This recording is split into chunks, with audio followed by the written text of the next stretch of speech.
és soberano sobre a terra, sobre os céus tu és Senhor absoluto.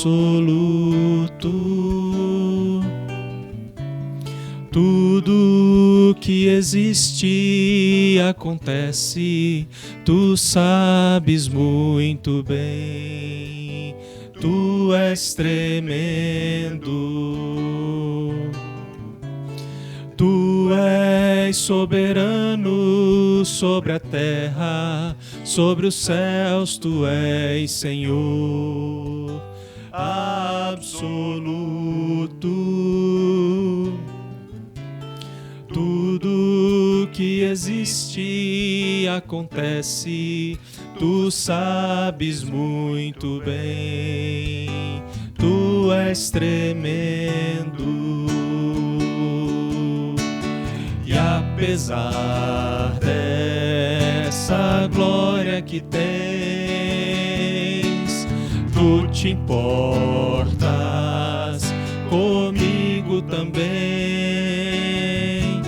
E este amor tão grande eleva-me, amarra-me a ti. Tu és tremendo. E apesar desta glória que tens, tu te importas comigo também. E este amor tão grande eleva-me, amarra-me a ti. Tu és tremendo.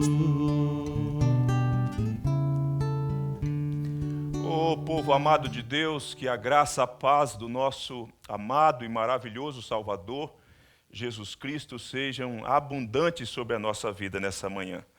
Nós estamos na presença de Deus e nós iniciamos cantando este hino que fala de quem é o nosso Deus, Deus soberano, que reina de modo absoluto. E apesar da glória que Ele tem, de quem Ele é, majestoso, grandioso, Ele se importa conosco, Ele se importa conosco. E nesta manhã, a esse Deus grandioso, a quem nós adoramos e invocamos, Ele fala conosco por meio da sua palavra nesses dias difíceis, nesses dias maus.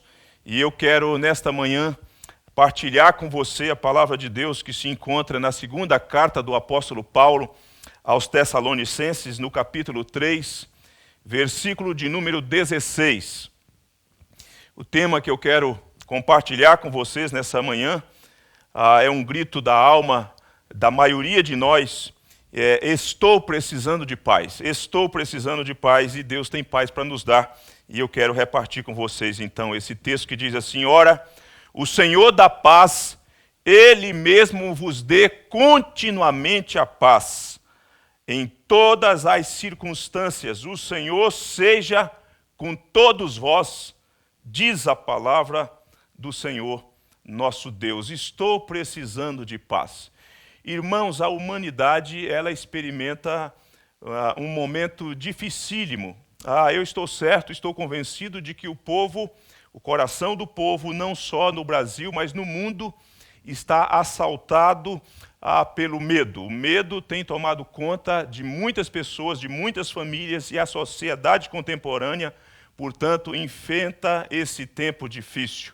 O medo, a insegurança é um pouco daquilo que nós temos sentido nesse dia. Os brasileiros enfrentam uma situação caótica. Talvez já faz muito tempo que nós não enfrentamos alguma coisa desta natureza, de proporções, com efeitos que têm feito com que a sociedade contemporânea brasileira enfrente um tipo de fobia social. Nós estamos receosos de muitas coisas.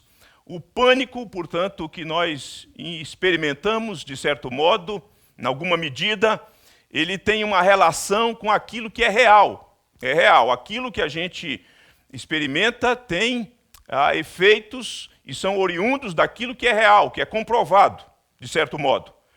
E com isso também isso vai avolumando e vai agravando-se a sociedade no que diz respeito ao medo e à insegurança, por conta das muitas notícias que circulam, algumas boas, algumas não tão boas, algumas com bastante coesão, com informação científica, para alertar o povo e ajudar o povo numa tomada de medidas preventivas.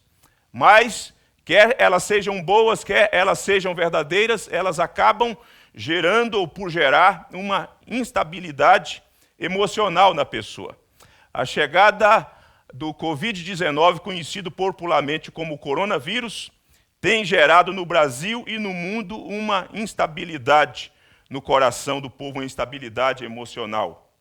A alma do povo, a alma das pessoas, de famílias e da sociedade como um todo está, de fato, inquieta. Eu temo, falo do ponto de vista do leigo, eu temo que isso, em razão de que a sociedade contemporânea é uma sociedade agitada, inquieta, dinâmica, que se movimenta daqui para ali e para acolá, eu temo que essa reclusão por necessidade que vem, que é imposta sobre nós por conta das circunstâncias, eu temo que isso pode desencadear no coração de muitas pessoas, inclusive efeitos que mostram ou que mostrarão um certo grau de depressão na vida das pessoas, porque as pessoas não estão acostumadas com este estilo de vida que vem e que impõe sobre nós essas medidas e que nos interrompe de algumas das nossas atividades. É verdade que isso nos coloca no nosso lugar e que faz com que a gente recobre e descubra algumas coisas que nós perdemos, mas eu penso que isso vai surgir também efeitos de cunho emocional na vida das pessoas. Isso por conta desse aspecto da doença em si, e que vai afetando não só o aspecto emocional e físico daqueles que são infectados, mas também no que vai acontecer, o que já tem acontecido no mundo e no Brasil, não será diferente no que diz respeito à economia do nosso país. Isto posto, isso vai fazendo com que as pessoas fiquem acuadas, fiquem cabisbaixas, fiquem desanimadas, e elas então, em razão da insegurança, elas não sabem, a maioria não sabe o que fazer, a quem recorrer. O mundo está precisando de paz, o mundo clama por paz, e eu penso que esse momento é o grito da alma, é esse grito de socorro de alguém que almeja dos muitos desejos que nós temos, dos muitos anseios que estão latentes na nossa alma. Eu não tenho dúvida de que o desejo e a necessidade pela paz, ela permeia o nosso coração. Nós precisamos de paz nesses dias maus. Mas essa realidade em que nós enfrentamos os sofrimentos, os dramas da vida, não é algo só nosso, e nem só dos nossos dias, obviamente, que de outra natureza. Mas essa igreja, a igreja de Tessalônica, que recebeu essa mensagem do apóstolo Paulo sobre paz, dessa paz de Deus, dessa paz que é uma dádiva, dessa paz que é constante, dessa paz que é ultra circunstancial, ela enfrentava também os seus dramas. E eu quero que você preste atenção para que você entenda como que Deus cuidou do seu povo naqueles dias e como que Deus cuida de nós também diante do nosso drama e do nosso sofrimento. No primeiro capítulo dessa carta, no versículo de número 3 em diante, você vai perceber, tem um quadro das marcas dessa igreja, como que era essa igreja, mas também das perseguições e das lutas que essa igreja enfrentava.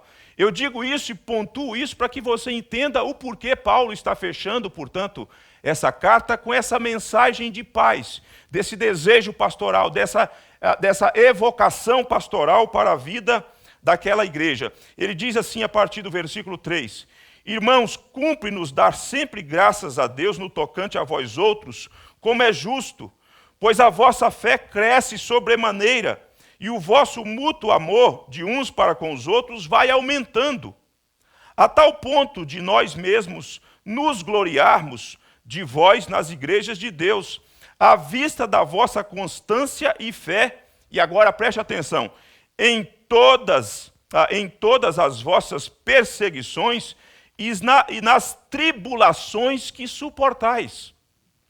Vejam, portanto, que essa igreja enfrentava perseguições e tribulações, diz o texto da palavra de Deus. Versículo 6 diz assim: se de fato é justo para com Deus que ele dê em paga a tribulação aos que vos atribulam. Então haviam pessoas que perseguiam essa igreja, que causavam tribulação nessa igreja, mas Deus, pelo seu reto juízo, haveria também de punir aqueles que estavam perseguindo a igreja. Mas essa igreja não enfrentava a sua crise ou a sua tribulação e perseguição não apenas na carne, mas também na alma, no coração, quando o capítulo 2 vai dizer que essa igreja também enfrentava algumas inquietações por conta de ações de falsos mestres.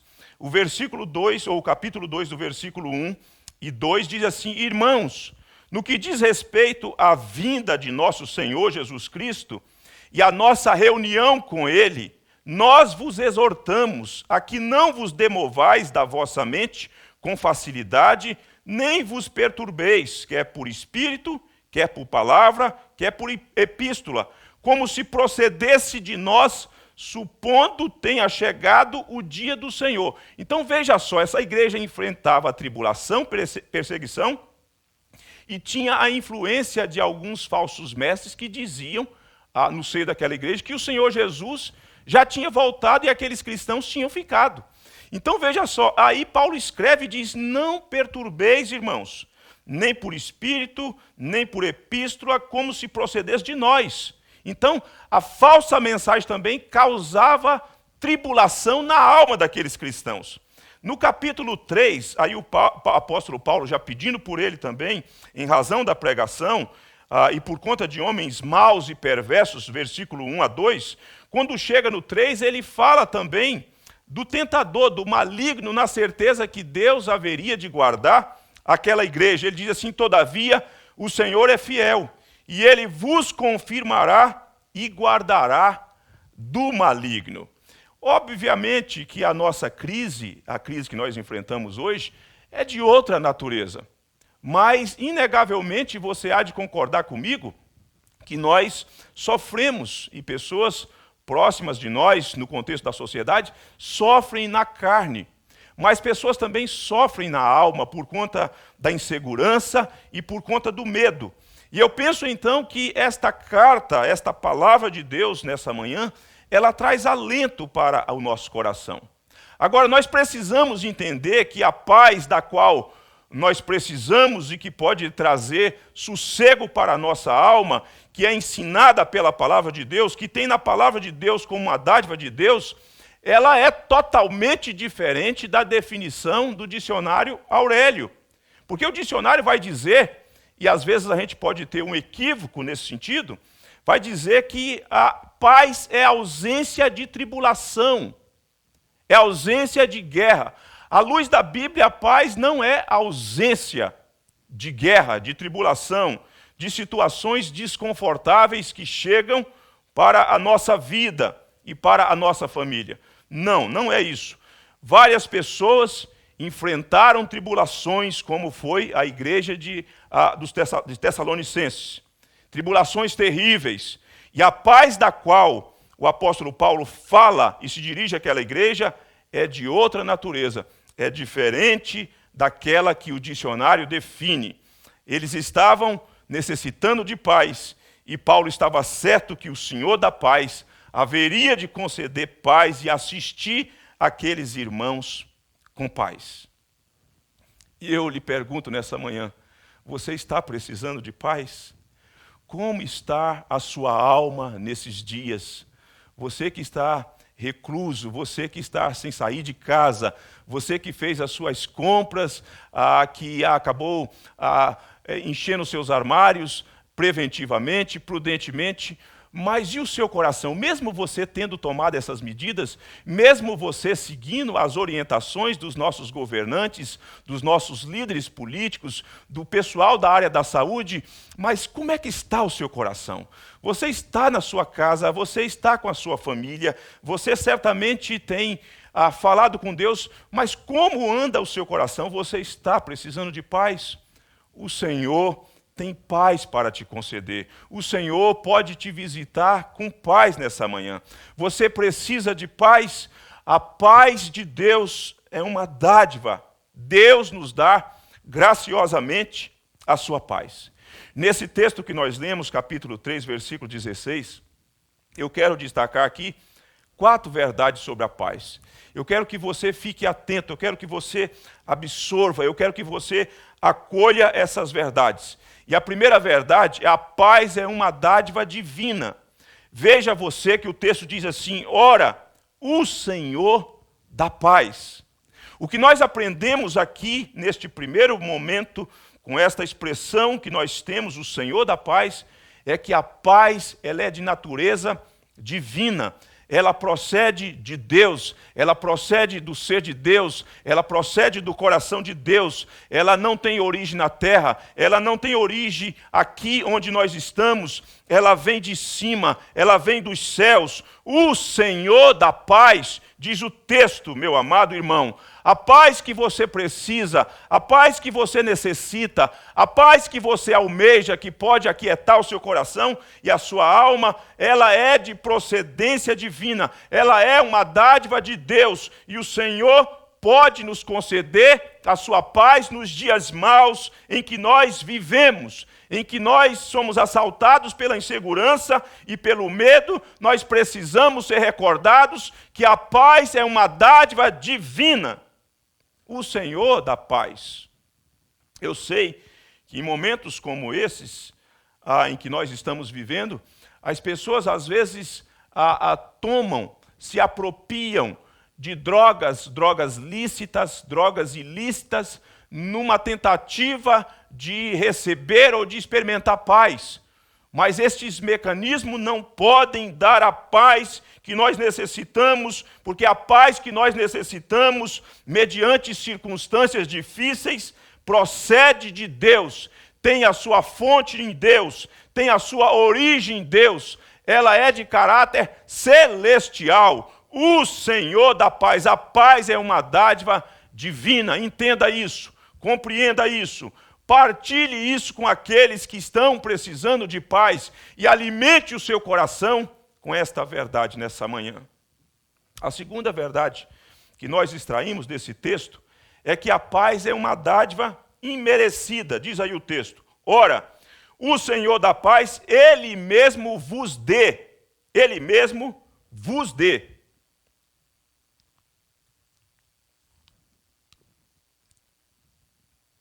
Tudo quanto o Senhor nos concede, você sabe bem disso, mas é sempre importante ser recordado, é uma ação graciosa da parte de Deus em que Ele resolve nos presentear.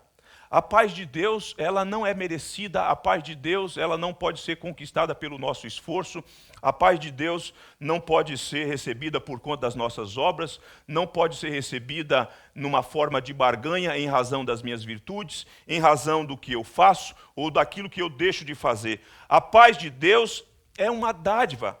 O verbo dar aqui é da mesma origem daquele texto que aparece na carta de Paulo à igreja de Éfeso.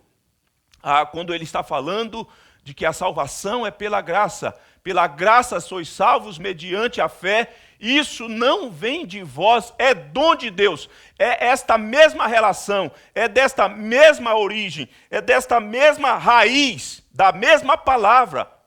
Portanto, a paz que tem origem em Deus também é uma dádiva divina. Deus nos concede a paz como um presente maravilhoso para que o nosso coração inquieto, desassossegado, teimoso, descanse no Senhor nosso Deus. Deus nos presenteia com a sua paz. Paulo estava se dirigindo a uma igreja perseguida, uma igreja que enfrentava a tribulação que atingia o corpo, que atingia a pele, mas que atingia também a alma. E Paulo então diz que o Senhor, que é o Senhor da paz, Ele concede a paz como um presente para a sua igreja.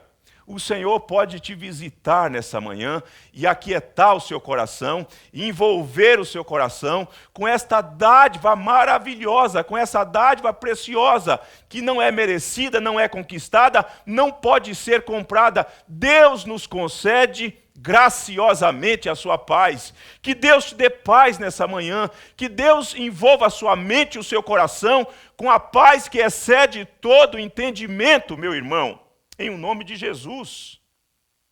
Em terceiro lugar, nós já vimos aqui, em primeiro lugar, a paz é uma dádiva divina, falando da sua procedência. Em segundo lugar, nós vimos que a paz é uma dádiva imerecida. Em terceiro lugar, a paz é uma dádiva constante. Diz aí o texto: ora, o Senhor da paz, Ele mesmo vos dê continuamente a paz. A paz, por conta da sua origem, da sua procedência, não tem nada nem ninguém que pode estancar a paz de Deus, que pode bloquear esta ação contínua de Deus, por conta da sua origem, porque ela procede de Deus, de um Deus imutável, que a fonte da paz é inesgotável. Por isso mesmo ela é constante, por isso mesmo ela é perseverante. A despeito do que você sente, a despeito do que você enfrenta, a paz de Deus é uma dádiva constante. Deus alimenta o nosso coração com essa paz constante, continuamente, de modo inesgotável e abundante, como uma fonte a jorrar o tempo todo. Eu gosto de uma expressão que o teólogo William Hendricks diz sobre a paz, falando da paz no contexto da carta de Paulo aos Filipenses, naquele famoso texto que o apóstolo Paulo diz que a paz de Deus guardará o coração e a mente do crente em Cristo Jesus. Ele diz que a paz de Deus é o sorriso de Deus no coração do crente. É desta paz, da mesma natureza que está lá na carta de Paulo aos Filipenses, que o apóstolo Paulo está falando aqui. Ela é constante, louvado seja o Senhor nosso Deus. Ela é constante em todo o tempo, todo dia, em toda e qualquer situação, ela é constante. A paz de Deus é uma dádiva divina, a paz de Deus é uma dádiva imerecida, a paz de Deus é uma dádiva constante. E em quarto lugar, a paz de Deus é uma dádiva ultracircunstancial. Diz o texto: ora, o Senhor da paz, Ele mesmo vos dê continuamente a paz em todas as circunstâncias. Não existe circunstância, não existe situação que possa tolir, que possa sufocar a paz que procede de Deus, que nos é concedida como uma dádiva preciosa. Não são as circunstâncias que determinam o que eu experimento da paz enquanto dádiva de Deus que alcança o meu coração, que alcança a minha mente. Em situações difíceis, nós podemos experimentar até o choro. As lágrimas podem rolar e tantas vezes rolam. Mesmo quando situações adversas que envolvem perdas de coisas, perdas de entes queridos, nós entendemos e nós experimentamos a paz de Deus. Sabe por quê? Porque ela não se confina à circunstância, à realidade na qual você está inserido. Ela extrapola, ela está acima porque vem de cima, está além das circunstâncias porque emana de um Deus gracioso, grande e imenso.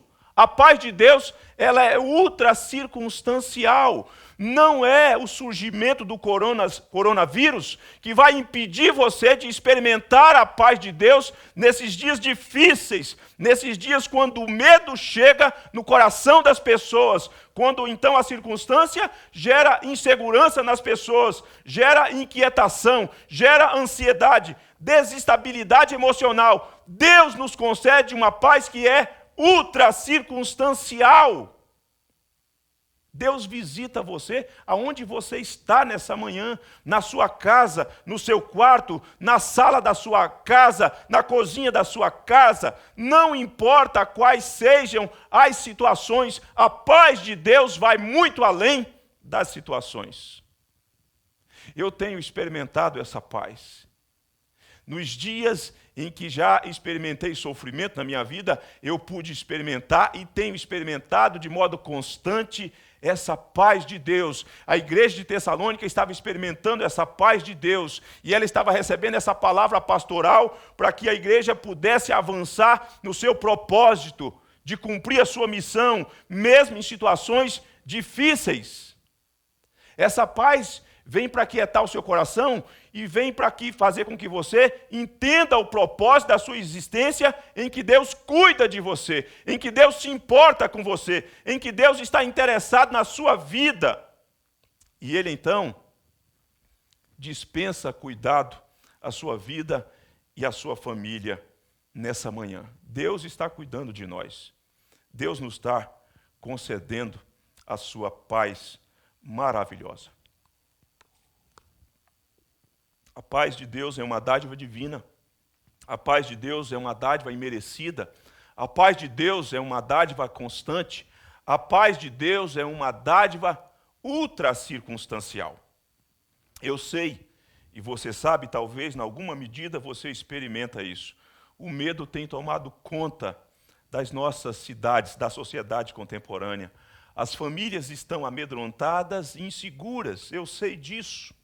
E de alguma forma também experimento e procuro aquietar e usufruir daquilo que Deus me concede em Cristo Jesus.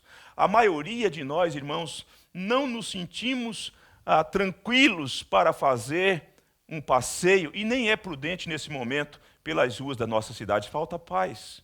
Nosso coração está inseguro. Mas eu quero concluir essa mensagem nessa manhã, trazendo ao seu coração e à sua mente as palavras do nosso amado Salvador, Jesus Cristo. Numa conversa particular com os seus discípulos, em que somente o Senhor e os seus discípulos, naquele contexto que depois de lavar os pés dos discípulos, enxugar os pés dos discípulos, trazer instruções preciosas para os discípulos, e ele nota e olha para os seus discípulos e eles estão abatidos, eles estão com o coração conturbado, eles estão cabisbaixos, desanimados, e o Senhor percebe isso na face e na alma dos seus discípulos, e o Senhor passa a instruí-los, dizendo: não se turbe o vosso coração, credes em Deus, credes também em mim.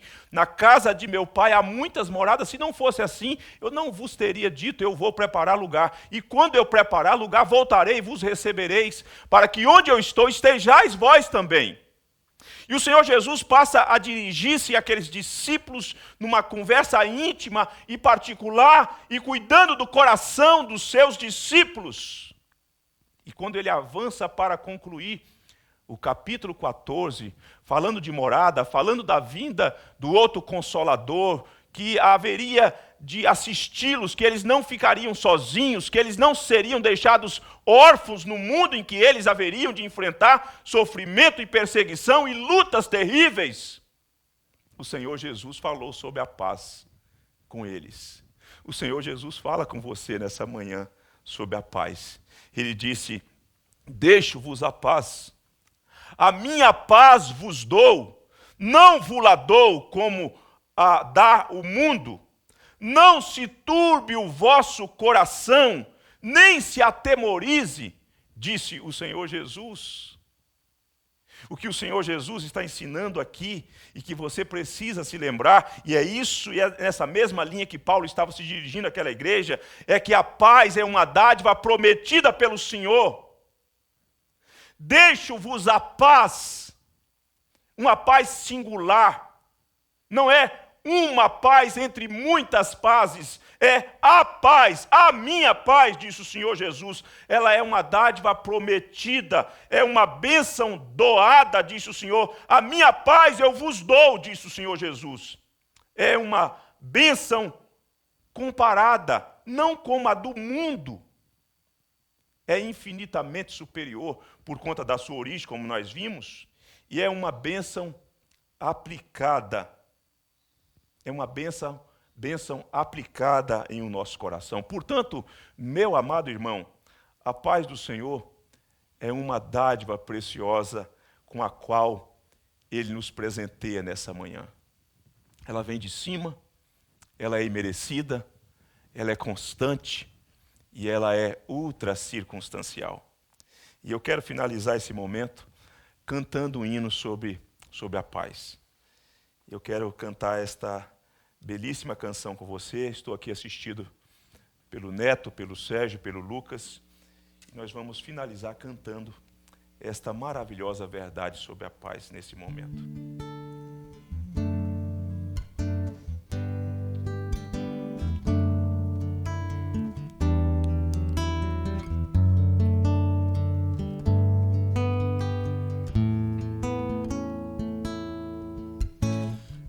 Derrama paz, vem derrama bênçãos sobre este povo que se chama povo teu. Dá-nos teu amor, dá-nos tua força, para que tentações não venham a nos desviar. E a glória seja dada a ti, pelo que tens feito, pelo que tens sido, pelo que farás em nós. Vem, derrama paz, vem, derrama bênçãos sobre este povo que se chama povo teu. Dá-nos teu amor, dá-nos tua força, para que tentações não venham a nos desviar. E a glória seja dada a ti, pelo que tens feito, pelo que tens sido, pelo que farás em nós. E a glória seja dada a ti, pelo que tens feito, pelo que tens sido, pelo que farás em nós, pelo que farás em nós. Eu quero orar com você nessa manhã, quero orar por sua família. Eu quero pedir ao Senhor Deus que visite a sua alma, o seu coração e abençoe você grandemente nessa manhã. Senhor Deus bendito, certamente os nossos irmãos, a família da fé, que se encontra cultuando ao Senhor, nosso Deus, no culto doméstico, no culto individual, nesta manhã, quando aqui comparecemos para gravar esta mensagem da parte do Senhor para o nosso coração, cantar essas canções, certamente estes irmãos, quando ouvirem estas canções, eles serão visitados. É um pouquinho do que somos como igreja. E certamente, ó Deus, nessa manhã o coração que precisa, o coração que é um recipiente, que é um vaso que precisa de paz. Eu quero te pedir, dos céus, derrama paz no coração das irmãs aqui do Guará 2, derrama paz no coração dos homens, derrama paz no coração das nossas crianças, derrama paz no coração dos nossos anciãos, ó Deus, derrama paz no nosso coração. Ó Deus, em nome do Senhor Jesus, livra-nos de que nesse tempo difícil nós fiquemos encurvados, vencidos, mobilizados pelo medo e pela insegurança. Ó Pai, que não nos esqueçamos que o Senhor Deus nos dá paz, paz constante, paz que é uma dádiva maravilhosa, imerecida, paz que é ultra circunstancial. Abençoe o teu povo, abençoe a tua igreja neste país, abençoe a nossa nação, Senhor. Abençoe o mundo, que nesse tempo de crise, que nesse tempo de medo, de lutas, que as pessoas sejam despertadas por Ti mesmo para que se voltem para o Senhor Jesus. Visite, ó Deus, o continente europeu, visite, ó Deus, o país, na Europa até agora mais afetado, a Itália, em segundo lugar, a Espanha. Ó Deus, visite esse povo, visite, ó Deus, o mundo por meio do Evangelho de Jesus e salva os teus, em o nome do Senhor Jesus. Amém. Amém. Que Deus te dê um excelente dia, amado irmão, querida irmã. Que Deus te abençoe grandemente em o nome do Senhor Jesus. Amém.